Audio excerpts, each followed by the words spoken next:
Father God, thank you for this day. Thank you for this time to gather and fellowship, albeit virtually for the moment.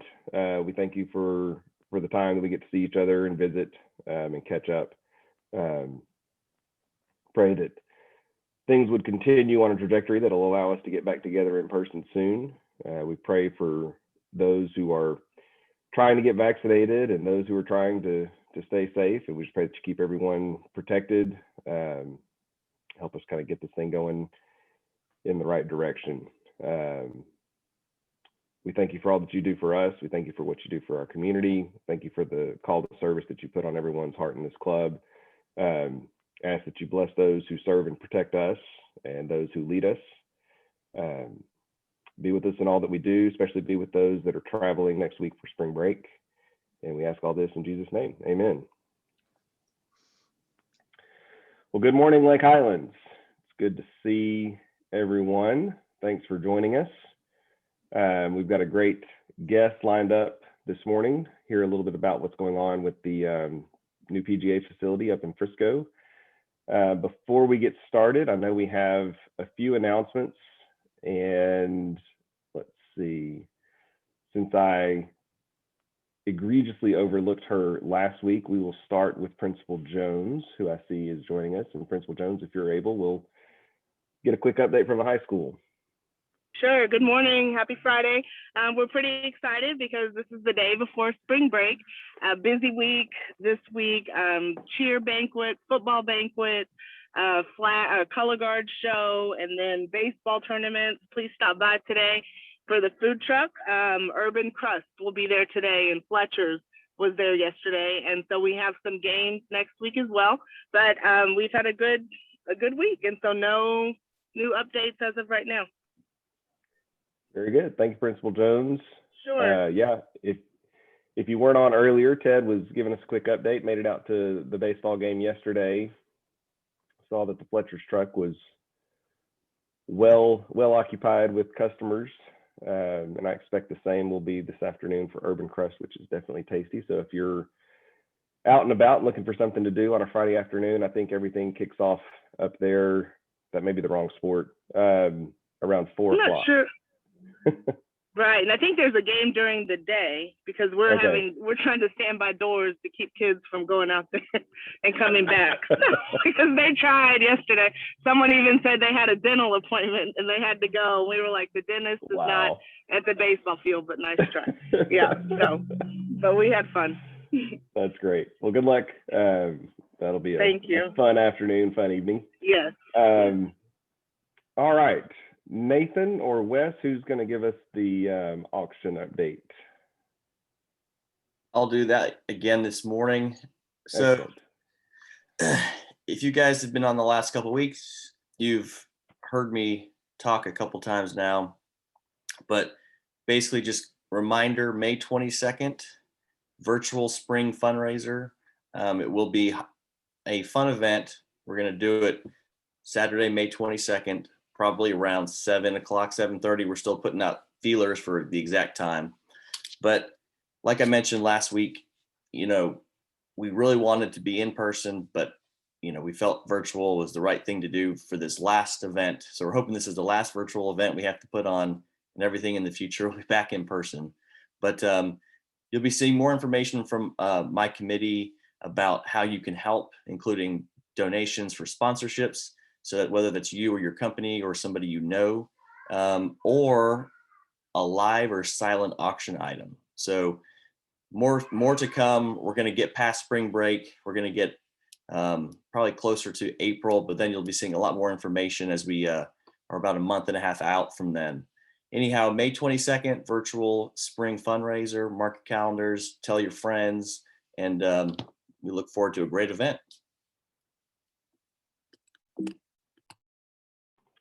Excellent. Thank you, Nathan. The other thing we have coming up in the spring around the same time is our scholarship award ceremony. And Mr. Barone is working on getting his committee headed towards interviews and final selections. So Mario, I know you've got a quick call for help, so I'll let you have the floor. Yeah, so I have a couple of committee members who, due to various circumstances, I found out in the last day or so are not able to serve. I did harangue Ted Stanky to rejoin that troop. I know he did a lot over 20 plus years for that part of our, and you know, that's the culmination. Thank you, Nathan, and all your team, and Patrick Brown for all the work that he's done through time to generate the money that we're able to then provide scholarships. So I'm looking for about 3 or 4 people who, you know, it is a concentrated ask, and that is scholarship interviews will occur on March 30th and March 31st. Thanks to Rick Mosley this year, and I know he's done a lot over the past years as well. I'm gonna shout out to my darling wife who's over in the other room working on some spreadsheets. She's become a jot expert. I never heard of that before. Probably won't know a lot about it at the conclusion of it, but she will be able to talk in great detail about it. So the ask is 3 or 4 people who could spend those 2 days from about 7:30 a.m. till 3 p.m. on Zoom calls, doing some interviews. We're working on PDFs for all the applicants. We'll have 60 interviews. Each participant will do 15 each day. So my email's on the directory, but it's my name, Mario Baroni @hotmail.com. If you had the thought that you had time to do that. So sometime in advance to review resumes with us, time that day, and then sometime to debate which applicants get which scholarships. Everything this year, for this part of it, being virtual. Thank you in advance. Excellent. Yeah, thanks, Mario. Yeah, if you've got any interest in helping out with that, it's a fun committee. I served on the committee and had led the scholarships one year. Like I said, it's fun. It's very rewarding getting to interview and meet a lot of the students, the excellent students at the high school, and then kind of help make some decisions that get some of them some money that will help them with their college education. So if you have any interest, let Mario know. If you're struggling to find his email, certainly, you know, hit me up, hit Rick up. We'll get you in touch with him. But definitely something fun and engaging to jump in on, and get to know some fellow club members, maybe at a deeper level, serving on that committee. So jump in if you have some interest there. All right. Final call if anyone else has any other announcements. Chris, this is Mark Mr. Holmes. I have an announcement for the club. Yes, sir. Good morning, Mr. President. Good morning, Lake Highlands. Pleasure to be with y'all here this morning. Had the opportunity to represent the Exchange Club of Lake Highlands before the 100 Men of Dallas quarterly meeting. For those that may or may not be familiar with the 100 Men of Dallas, it is currently being presided over by Ben Lauer, an Exchange Club member.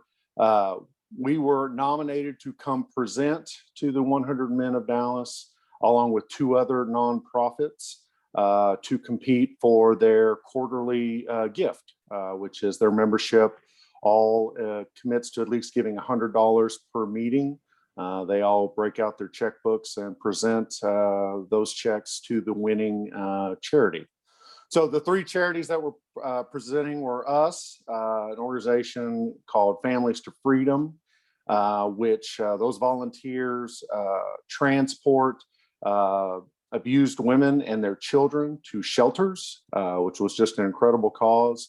And another gentleman had started a nonprofit helping those in economic hardships repair their vehicles. Often we know that the vehicles are the lifeline for work. Sometimes it's the shelter, but this gentleman's publicly supported nonprofit help those have their vehicles repaired. All very compelling nonprofit propositions. I'm happy to report that Families to Freedom was their winner for the meeting. They received a grand prize of $2,800, which was the equivalent of a year's worth of fuel costs for that organization. So literally funded their fuel budget for the next year, which was just amazing. The 100 Men of Dallas were gracious enough to extend consolation prizes to the Exchange Club and to the other gentleman's organization. I've totally blown that name. I apologize. But we will be receiving a $500 consolation prize from the 100 Men of Dallas. If you're not familiar with the 100 Men of Dallas, they're eagerly seeking to grow their membership. They are very synergistic in terms of what we try and do within the Exchange Club. So 100mod.org is their website. If you have any interest or want to talk to Ben about it, I would say check them out. But very happy and very honored to present the Exchange Club to them. And we were very well received. So just wanted to make that report to the club. Excellent. Thank you, Mark. And thanks for making the presentation and giving us the update. Definitely happy to have you make the pitch on behalf of the club. Couldn't think of anybody that would promote us better. So thank you very much. All right. With that, I'll make one quick announcement. I'll repeat it at the end. No meeting next week, with it being spring break. Hopefully this spring break won't turn into an infinite spring break like the one last year did. I think this meeting last year was our last meeting for a matter of months before we came back and started the virtual meetings. So fingers crossed, better result for this spring break than last spring break. But no meeting next Friday. Nonetheless, we will be back together on Friday, March 26th. And with that, I'll turn it over to Mr. Bailey to introduce our guest. Thank you, Chris, and good morning, Lake Highlands. I'm excited to have my friend Clay Roby with us this morning. We're always excited when we have a Lake Highlands kid made good join us for our program.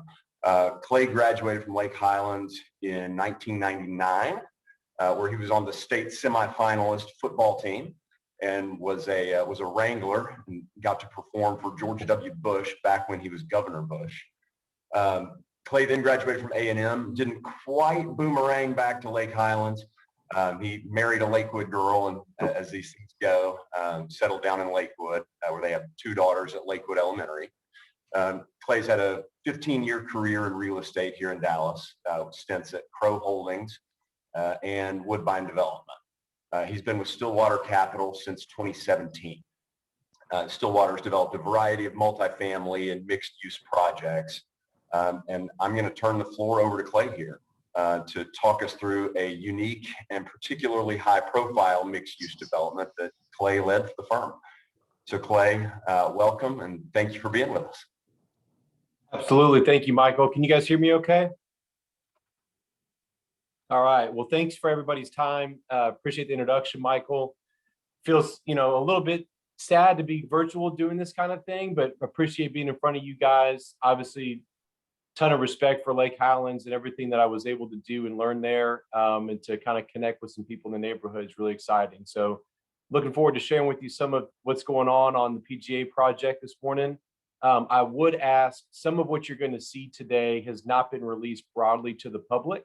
And so if you guys would just do me the solid of not, screen grabbing too much of it, this is something I just wanted to show to you guys. We'll be making official announcements with a lot of this material in the coming months.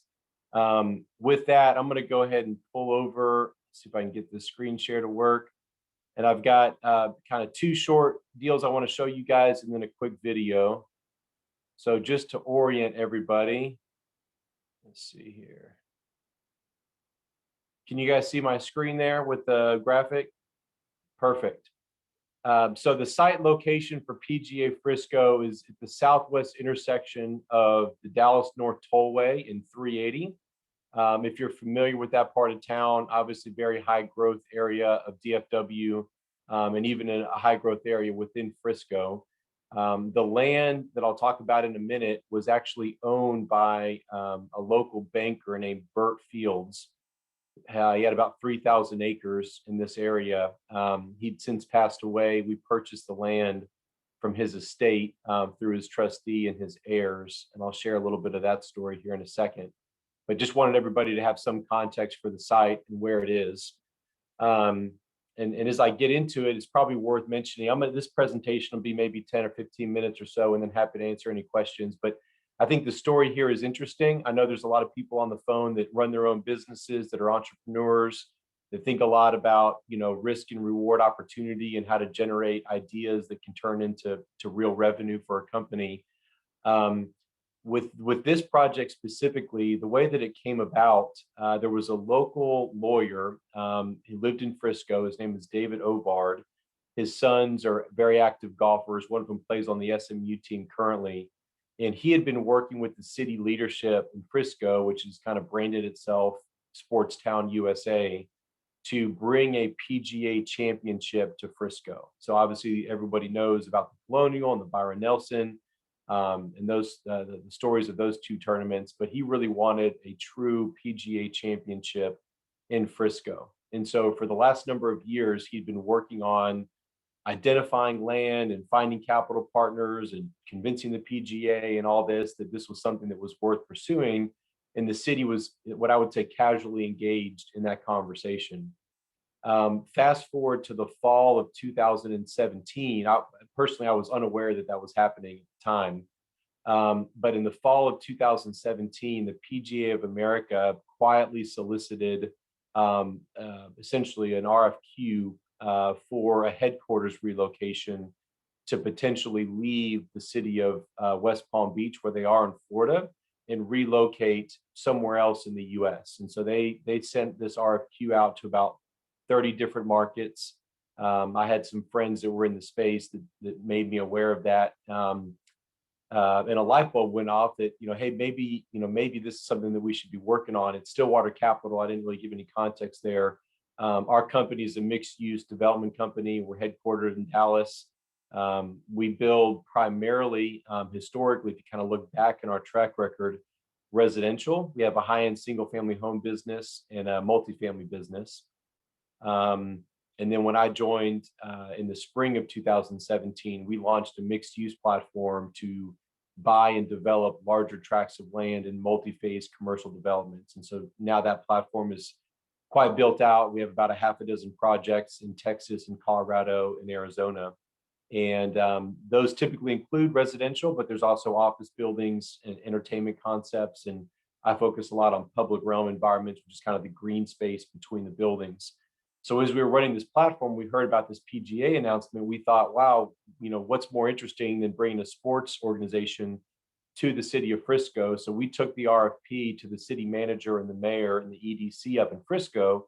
And we said, hey, what about, taking a run at this RFQ together? And they thought when we set up the meeting that we were actually setting up the meeting to talk about the PGA Championship event, which was an entirely different effort run by an entirely different person. And really, even with the PGA of America, entirely different in terms of their leadership and who was managing these. And so the secret to the project, everyone always wants to know kind of how the deal actually happened, the kind of lightning in a bottle moment. And what we were able to do is my partner and I flew out to West Palm Beach. I love this story. We had no appointment. We had no reservations to go see anybody or meet anybody. And we literally just asked the executive assistant that coordinated the schedule for the CEO at the time, Pga, who's there in the kind of light gray pullover, if we could have 5 minutes of his time. And he was generous enough. He happened to be there, which was lucky. And he was generous enough to give him the time, to give us the time. And so we presented to him a vision that was not about a championship golf course and was not about headquarters relocation, but was about the consolidation of the game of golf and the business of golf in a campus that we would brand after the PGA. And so that's how PGA Frisco came about. What you're looking at here is the photo that happened about 2 months after that initial meeting. We were able to get the board of the PGA of America down to Frisco. I'll show you another shot from that hilltop here in a little bit of what it looks like today. But what you're looking at the top here is the original golf course design that the city of Frisco was looking at for the championship. Was a traditional golf course and a clubhouse, and that was it. It was a public golf course. Was really all that was contemplated. And what we did is we said, look, if you go to the Star as an example, when you look at what the Cowboys and Jerry Jones have done with the brand of the Cowboys, it's a very different sport, obviously, in a different vision. But they consolidated training and athletics and entertainment and youth sports and all these things into one big package. And so we took some lessons learned from that, and we took the culture and the spirit of the PGA.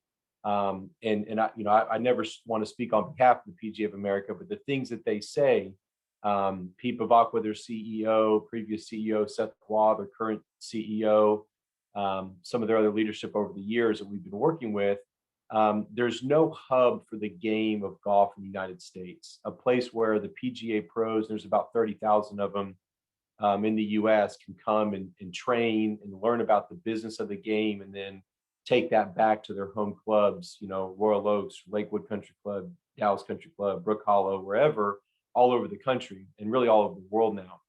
And so they were pretty intrigued by that idea. And so we went through a process over a series of months to come up with a vision for the overall campus that we thought was compelling and compatible with their mission. And then we gave them the best deal ever. We essentially said, we will pay for all of this at our expense as private investors. And all you have to do is relocate your headquarters. And all you have to do after that is essentially, commit to a tournament schedule that we feel like would put the golf course on the radar of the best golf experiences in the world.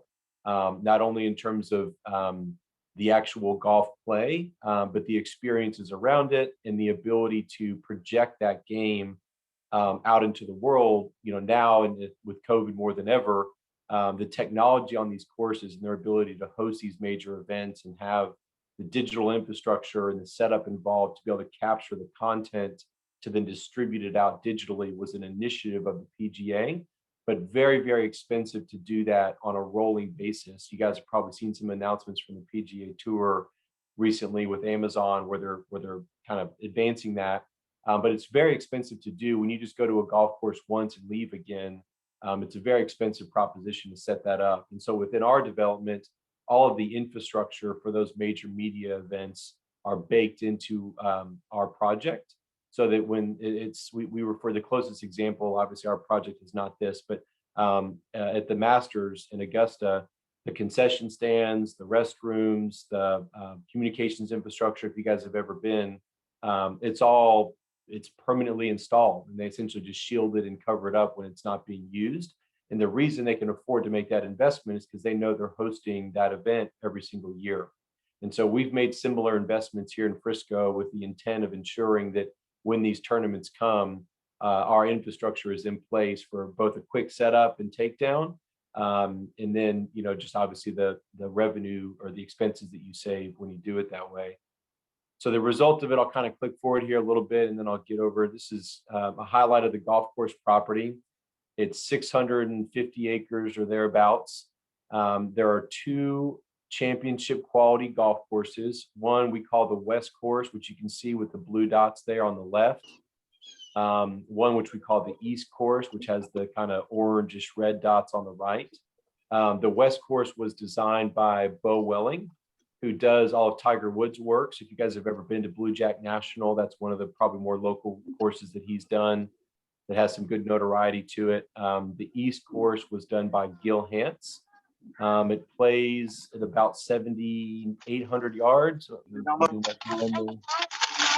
7,600 yards currently, and there's some expansion opportunities to get it to like 7,800, 7,900. We've kind of built in some of that growth, just given the trajectory of the ball flight off the tee from some of these guys. Obviously, everybody's aware of what's happening there. We wanted some expandability. The major golf tournaments will be hosted on the East Course on the right there. So it's set up for the staging. So there's a significant amount of tournament infrastructure staging for the corporate events and the chalets and the kind of white tents and all that kind of stuff that you see is really set to be accommodated on the East Course. Within the property itself, on the far right here is the Omni Hotel and Resort. It's a 500 key Omni branded hotel with 130,000 square feet of meeting space. There's a large pool on the ground. It's kind of a hill country style resort. You'll see it in a little bit. There's a couple large pools and spa and a bunch of restaurants, 6 food and beverage outlets and that kind of thing. Then we've got a golf club, which is where the clubhouse is. And there's a series of private villas, which are like 4-bedroom, kind of 4 lockable bedrooms with a common area kitchen and living room. So if you're taking the 4-person golfing trip or 8-person golfing trip, you can grab a couple of those villas, stay for a few days, outside of the hotel footprint proper. Then we have a retail village next to that, which is essentially the friends and family of the PGA. So they have obviously branded partnerships with a lot of companies that are vested in the game. So the club manufacturers, the entertainment groups, the clothing companies, all that's confidential still at the moment, but we'll be making announcements as we open with who's going to be in that village, and it'll be a kind of a high-end shopping experience with essentially nothing but golf type attire or equipment and technology. Then there's a large training facility. The PGA wanted to ensure that golfers from all over the world would come here to train. And so there's a series of the driving range itself actually hits from kind of 3 sides. And so we've got the ability to do just standard warm-ups. And then there's a kind of a professional practice area. And then we also have a youth practice area. The project is done in partnership with the City of Frisco school system with FISD. And so students that are in the FISD program that are part of golf teams will be able to come here and practice and train with PGA pros. And then on the far left, next to that orange box in the top there is the PGA headquarters. They wanted to be ingrained, not necessarily in the resort environment, which is what we were initially thinking, but more in the training area. Just from their perspective, that's the nuts and bolts of where the work gets done. So their headquarters essentially overlooks that training facility. And it looks kind of like this. It's a 4-story product. If you go out there today, the steel is done essentially for this building. There's a lot of terraces and balconies overlooking that training area. It's a 106,000 square foot building.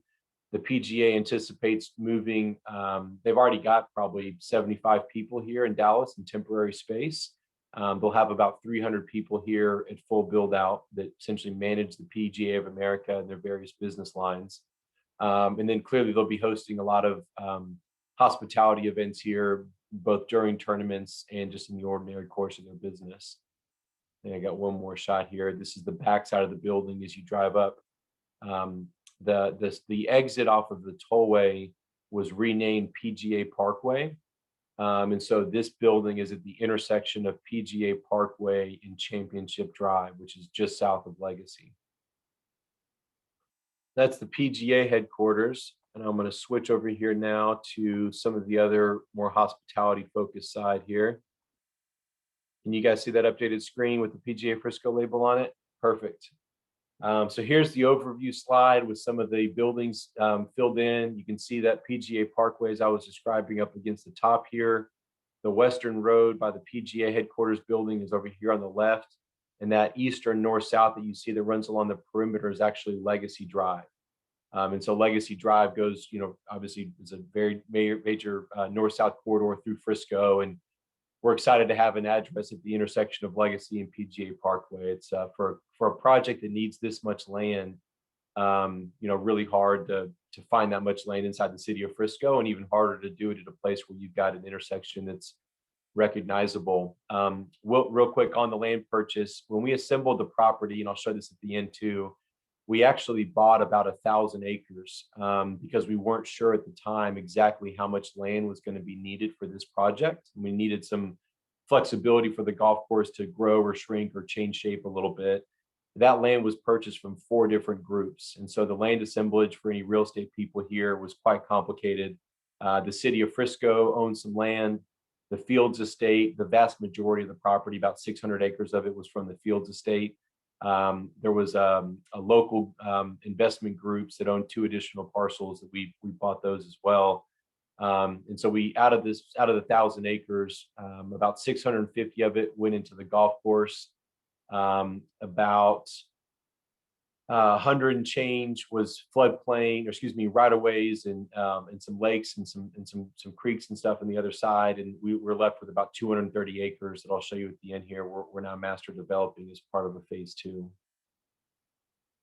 So looking at the hotel closer here, this is a rendering of the hotel property. And so we were building a lake on the north side of the road here, just to kind of create some visual break points. On the upper right corner, that's the meeting space. There's 130,000 square feet of meeting space, which is will be the new convention center of the city of Frisco when it opens. So it's quite large, with grand ballroom, a junior ballroom, and meeting space. 500 keys of the hotel are next to it. There's a large resort style pool on the ground, which is intended to be more family friendly. And then there's, you can see on the left hand side there, there's actually a rooftop pool on the western edge that overlooks the golf course, which is adults only. And so that'll be more of a kind of resort styled environment. We've got a huge spa, which is catering to both, local market kind of staycationer and just local visitors, as well as people that are traveling to the property. It's about a 25,000 square foot spa.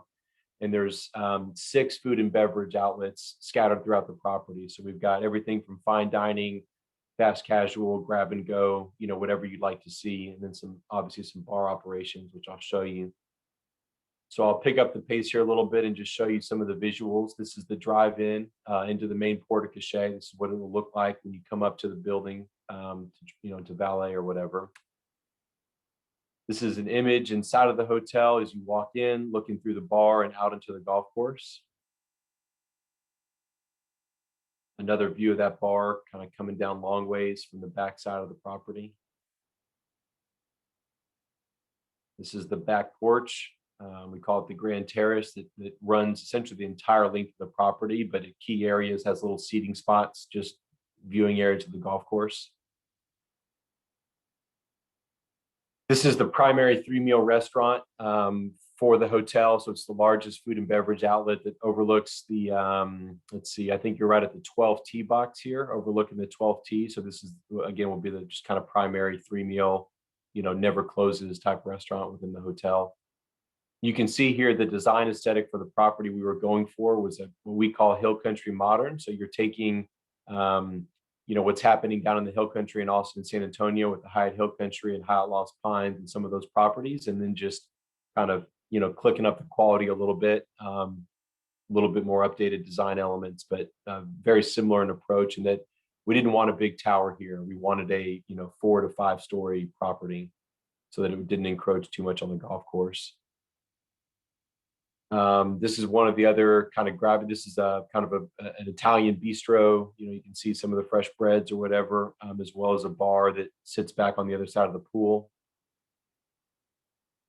This is an event pavilion we're building. So in addition to the traditional kind of meeting space, there's about a 7,000 foot event barn that people can use for weddings or corporate events or what have you, that overlooks the 12th fairway on the project. Excited to offer something for meetings that's not, a ballroom. So it should be a pretty nice asset for people to rent out. This is an example of a typical room. So obviously kind of inspired by some, golf components with some of the wood and the stitching and, the materials on the walls there. Overlooking the golf course should be a pretty good premium opportunity. This is a picture of the clubhouse, which I'm really excited about personally. It's a really well designed and thoughtful space. There's a kind of a higher end dining establishment in the clubhouse. Up on the top right there is the men's locker room. On the top left is the women's locker room. There are private terraces for both men and women. And then there's a kind of a common bar area between the two. So that you've got men's, women's, and then a common congregating area. So everybody's got private space if they want it, or commingling space if they want it. And then in the bottom left there will be a merchandise shop, essentially for merchandise. This is the other side of the clubhouse as you drive in. people that don't want to check into the hotel but are just coming to play golf, essentially. This is an image of the retail village. So kind of a low density, again, modern farmhouse, if you want to call it that, modern hill country style design, very small pod buildings, kind of 5,000 to 10,000 square feet each, intended to create like essentially a village feel. So you're just walking from one building to the next, looking for whatever you want to buy. We do have something, call it an ice house or whatever you want to call it. Just a kind of a flexible indoor outdoor, primarily, beer, wine, and liquor establishment, but also we'll sell food there with some outdoor fireplaces and a lot of seating areas. So jumping over real quick, just to show you something on the other side. The other land that we bought is shown there in orange. And so the remainder of the 1,000 acres that we bought is there. I'm going through zoning on this property currently. We passed P&Z last week with our zoning case. We'll be in front of council in about 2 to 3 weeks, and hope it's been an 18-month zoning case, so it's been quite challenging, but we're really excited about it. It's a fairly high density development. We modeled it after Kierland and Kierland Commons. If you guys have ever been to Kierland in Phoenix, and there's a retail shopping center right across the street from the meeting space. And so our project looks something, give or take like this at completion. It is high density as it relates to commercial density, but it's also, fairly low rise. There's most of the site is kind of 1, 2, 3, and 4 stories. There's only one section on the back right that we're looking at potentially doing a slightly larger building for a built-to-suit corporate user. But everything else is intended to be fairly low rise. And there's a common promenade. You can see it right there in the bottom going by the meeting space and terminating up in Legacy. That's a 14-foot kind of paved stone promenade that ties together the entire PGA Frisco project and actually loops around the entirety of the golf course. As I was mentioning about infrastructure earlier, getting equipment and food and trash and people around a space this large during a tournament is quite difficult. And so they built a 14-foot wide, essentially road around the entirety of the property that's built to road specs. That, when there's not a major event, is a public hike and bike trail that anybody will be able to use.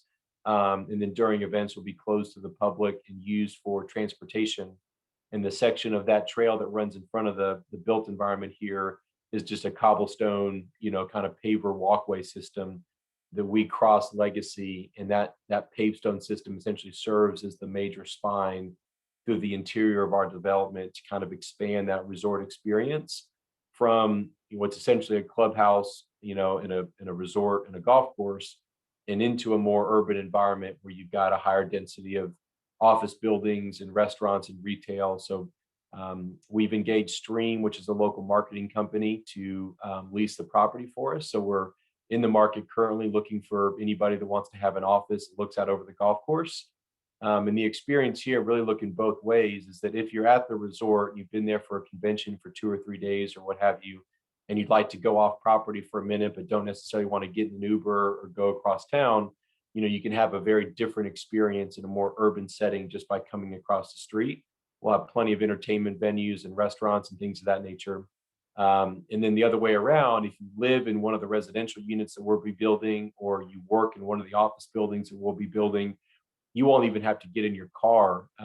We actually have a little promotion going on where anybody that signs a lease more than a certain square footage gets a free branded golf car. And we'll brand your company on your golf car, and you can go from your meeting, down to the first floor, jump in your golf car, maybe at the end of a closing or what have you, and play around, or have a cocktail at the rooftop pool, or just drive around and see the property. It'll be a pretty phenomenal opportunity just for folks to be able to kind of go, again, from a true resort environment to a more kind of city environment, just at the flip of a coin. So that's the end of my still images. And then I will show you quickly here my one last thing. Let's see here. How do I get that?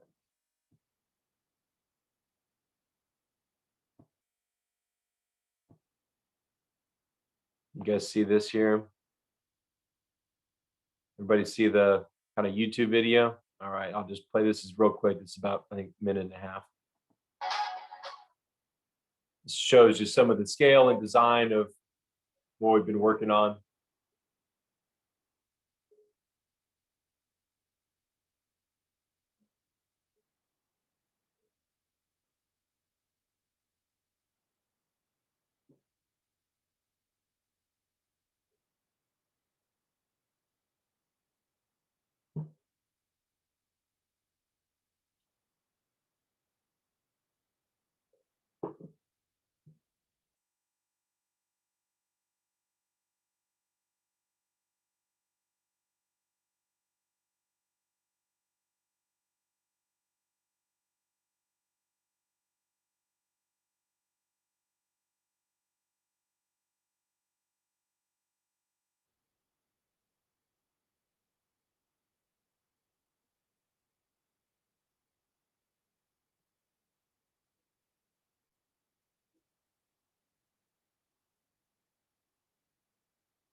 All right, so thank everybody for their time.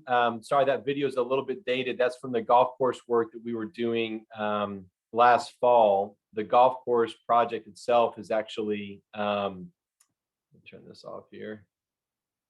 The golf course itself has actually been completed since the time that was done. We'll be releasing a new golf course kind of rendering and fly through here in a couple of weeks, but that gives you an idea of what it looks like and what we're building. And hope that was insightful for you guys. And if there's any time, I'd be happy to answer maybe a couple of questions or whatever you guys want to do from here. Yeah, Clay, is the golf course going to be open to the general public or just somebody who's staying at the resort or has an office building there? Yeah, great question. Very, very important from the very beginning of the negotiations with both the PGA and the city of Frisco that it was a public golf course. And so it will be open to the public. The idea is to tear down the walls and the kind of private club feel, which is the objective of the PGA of America, is to grow the game of golf. And so they wanted it to be open for everybody. We will be selling private memberships that will have private lockers and things of that nature, if you wanted them. But there's really not significant benefits to the private memberships as it relates to the golf course play itself.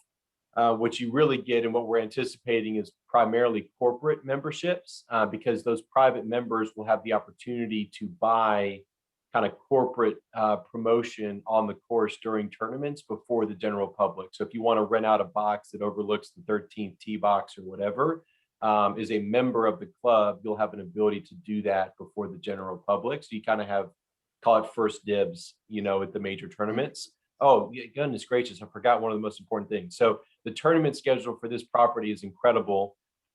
We have essentially a major golf event a year for 20 years once we open. The first one is the KitchenAid Women's event in 2023.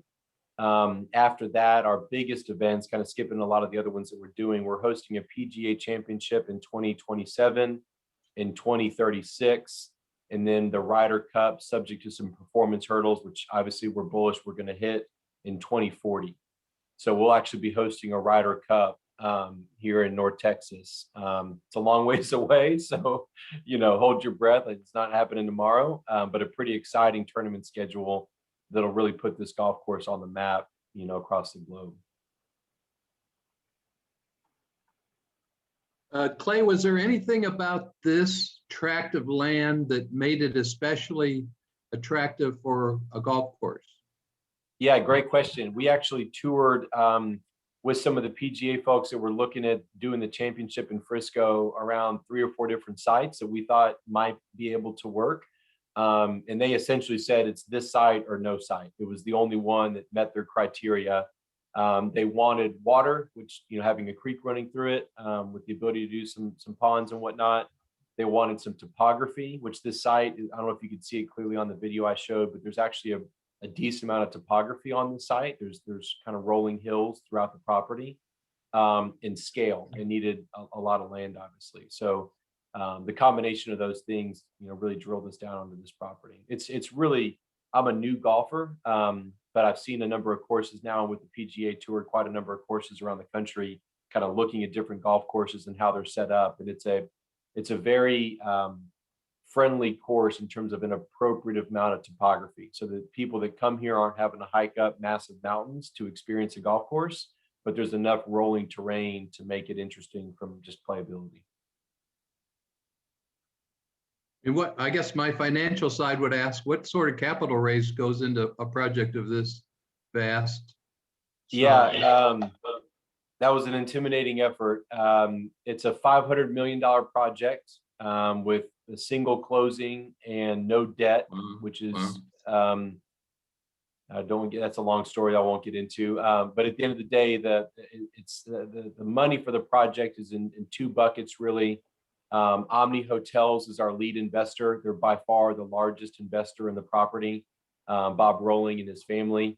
And then we've got a series of kind of high net worth individuals, what you would typically call friends and family, but these are kind of big check writing families, locally based, all in Texas, all in North Texas, that make up the capital. And it's fully funded today. Like I said, it's 100% equity, no debt. 500, and I think our budget now is like $503 million. And so what's the break even projected to be? It's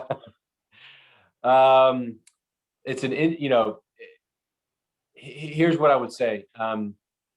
Hotels are obviously under extreme amount of pressure right now. And so we're crossing our fingers that market recovers before we open the hotel. So the golf courses will open in the summer of 22, which is next summer.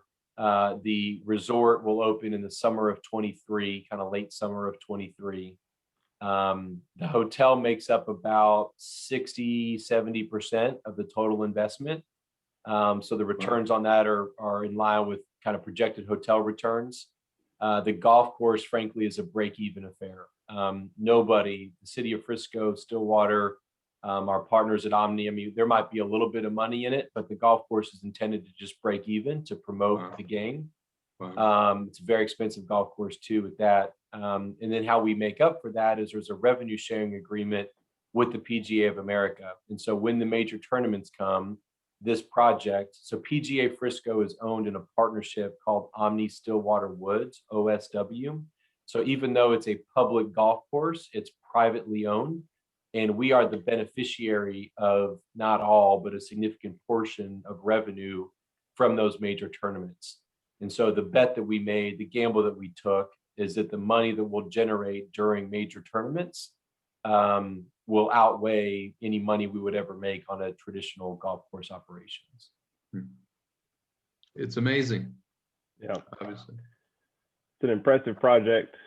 And Clay, if you're happy to stick around and answer some additional questions, we'll keep the Zoom open, but I'll jump in here and just say thanks for joining us this morning. It is a massive and impressive project. Obviously the renderings and all that look really cool, and excited about the prospects of, the kind of tournaments that this will bring to the area. So well done, and thanks for the update this morning. Trying to think if there's anything else. I'll remind everyone, no meeting next week. Mark Holmes, thanks again for your effort on behalf of the club with the 100 Men of Dallas. And Clay, if you've got something else, don't let me cut you off there. No, I was just going to say thanks to everybody for having me. Thanks for Michael for setting it up. We will be doing, tours and all that kind of stuff as we get closer to opening. So I'll stay in touch with Michael maybe as we get a little bit further down the road, and look forward to showing you guys more as we build it out. So thanks for having me this morning, and hope to see everybody in person soon. Very cool. Yes, that's the hope. Obviously, with something this scale opening up, hopefully we're round the curve after that. This year, and as things are getting going. Yeah, needless to say, we got a little bit riding on it, so let's hope so. yeah. Very good. Well, thanks, Clay. Thanks, everyone, for joining us. Like I said, if you've got additional questions for Clay and if he's willing to stick around, feel free to jump in. But officially, we are adjourned. Hope y'all have a good weekend and a good spring break. For those of you who are taking advantage of the time to get away, be safe and careful. And we'll see you back here on the Zoom on March 26th.